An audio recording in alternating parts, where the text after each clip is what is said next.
Modul 16, pasar barang. Pasar barang itu sebenarnya apa? Coba kita mulai dari pengertian. Pasar barang atau dikenal dengan bursa komoditi adalah suatu pasar yang kegiatannya mempertemukan antara penjual dan pembeli untuk melaksanakan transaksi jual beli barang tertentu. Dalam pasar komoditi atau pasar barang, yang diperjualbelikan adalah barang yang laku dijual di pasar dunia atau pasar internasional.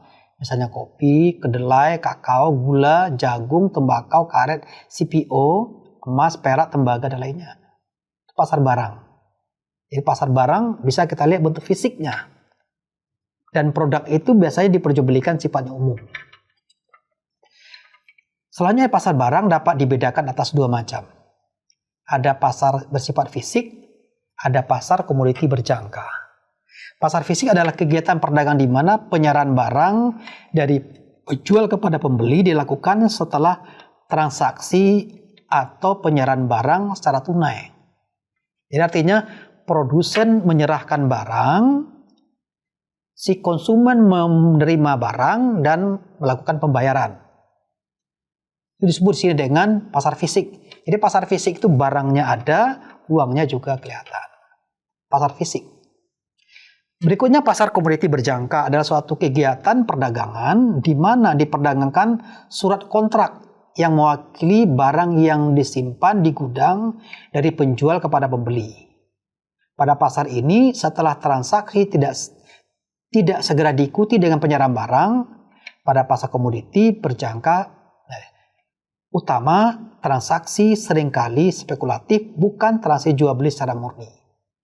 Pada transaksi dengan motif spekulasi yang lebih dominan, transaksi tidak diakhiri dengan penyerahan barang karena tujuannya bukan menyelesaikan persetujuan dagang serah terima barang, melainkan pembayaran dan penerimaan dari adanya perbedaan harga.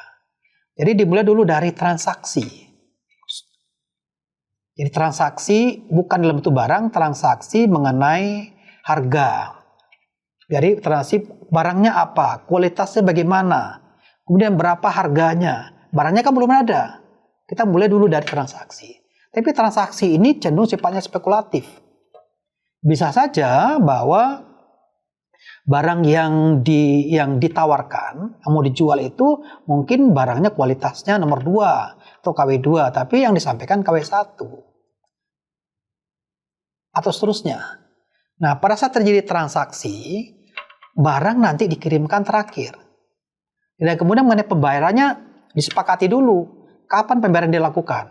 Biasanya pembayaran dilakukan bukan pada saat itu. Dilakukan sebulan kemudian. Nah, setelah disepakati pembayaran sebulan kemudian, baru barang dikirimkan. Itu disebut dengan pasar komoditi berjangka. Berikutnya, lembaga penjamin dan mekanisme pembentukan harga. Pembentukan harga komoditi di pasar bursa berlangsung secara transparan. Harga yang terbentuk mencerminkan kekuatan penawaran dan permintaan yang sebenarnya. Transaksi di bursa dilakukan oleh para anggota bursa yang terdiri dari pialang berjangka dan pedagang berjangka, baik dengan cara berteriak atau open auction atau secara elektronik. Selanjutnya, harga yang tercatat dicatat menurut bulan penyerahan masing-masing kontrak berjangka dan diumumkan secara luas kepada masyarakat. Harga yang terjadi di bursa ini umumnya dijadikan harga acuan oleh dunia usaha, termasuk petani dan produsen atau pengusaha untuk melakukan transaksi di pasar fisik. Jadi artinya dalam mekanisme transaksi antara si pembeli dengan penjual ada lembaga penjamin. Dan ada mekanisme pembentukan harga. Kenapa? Karena pada saat itu mungkin harga belum disepakati. Tergantung di sini. Apakah kita menentukan harga itu kita tetapkan harga sekarang, atau bisa juga malah ini proses berjalan. Bisa saja barang itu kita serahkan bukan sekarang, tapi kita serahkan 1 bulan kemudian. Tapi kesepakatan harga dulu. Harganya harga kapan? Apakah kita bayar harga sekarang, tapi barang kita terima di masa akan datang? Tapi bisa juga barang diterima di masa datang, penetapan harga juga di masa mendatang. Nah, ini memang kesulitannya untuk pasar komoditi berjangka ini. Manfaat pasar komoditi berjangka. Perdagangan berjangka komoditi ini berkaitan dengan jual beli komoditi dengan penarikan dan penyelesaian berdasarkan kontrak. Tadi udah kita jelaskan. Pertama kontrak dulu. Kalau kontraknya sudah oke, baru disepakati. Kesepakatan ini mengenai harga, mengenai berapa jumlahnya, kapan dikirimkan. Manfaat pasar komoditi berjangka adalah ada beberapa, diantaranya sebagai sarana pengelolaan risiko melalui kegiatan hedging atau lindung nilai, atau kegiatan mencoba mengurangi perubahan harga di masa mendatang dengan melakukan transaksi sekarang di mana penyerahan dan pembayaran kemudian. Seperti ini mungkin lebih yang ada plus minusnya. Pada pasar komoditi berjangka ini kita menghindari risiko. Kenapa? Misalkan transaksi kita sekarang, barang diserahkan sekarang, tapi pembayarannya pada masa mendatang. Tapi masa mendatang itu diukur dengan harga sekarang. Nah, bagi pengusaha ini kesempatan. Kenapa? Karena dia sudah punya rancangan berapa harga barang yang dibeli, nanti berapa dijual. Kalau ukurannya adalah harga sekarang, dia bisa menentukan berapa harga jual nantinya. Tapi kalau menentukan harga di masa mendatang, dia sulit lagi untuk menentukan berapa harga jual. Berikutnya sarana pembentukan harga atau price discovery dan sebagai alternatif investasi. Jadi pasar komoditi berjangka itu merupakan salah satu alternatif investasi di samping investasi berupa saham, obligasi, dan sebagainya.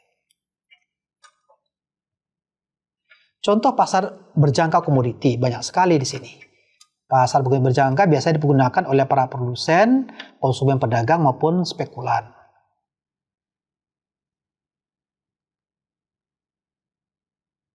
Cara gede besarnya penggunaan kontrak berjangka ada dua pihak di sini dalam transaksi ini. Ada pihak pertama disebut dengan hedger, pihak kedua disebut dengan investor atau spekulator. Pihak pertama yaitu pihak yang menggunakan kontrak berjangka untuk mengurangi risiko. Jadi keunggulan di sini kita dapat meminimasi risiko. Tapi kalau transaksi kita dalam bentuk jual beli barang secara fisik, wah itu risikonya kita ditanggung bersama-sama atau kadang-kadang ditanggung oleh si pembeli.